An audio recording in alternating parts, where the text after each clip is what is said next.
Well, there she is all set up. So, what could have possibly gone wrong? Your guess is as good as mine. Just keep watching the video and you'll find out. Well, there's my unboxing, and looking at it, I'm not seeing anything untoward. Paint protection film looks a bit to desire, really, round here. Let's see.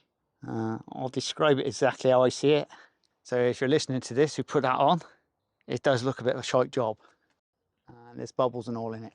So I'm sure they'll knock off the fit-in charge for that, because basically speaking, it does look, and see all the edges down there. But around here, it does look really iffy. I think you can probably see that. See? And I did think the whole pack would have come with the suspension as well. That did on there, but I'm not seeing it on the suspension. And for a matted version of paint protection film, it ain't half glossy. See how glossy that is?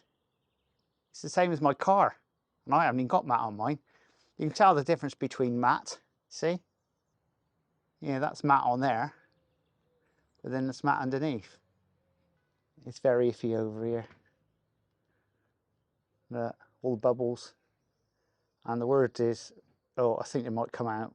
Believe me, they don't come out that easy. And see what I mean?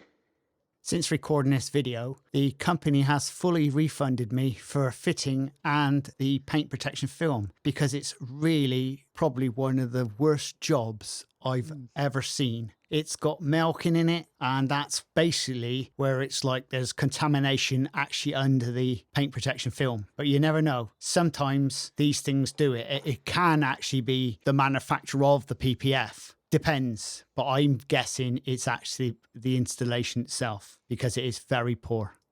And if you like this type of content, please subscribe and please share, and we'll see you again very shortly on Auto Clean Truths.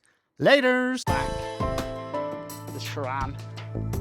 But apart from that, this is what it's like. It's like riding an ordinary push bike.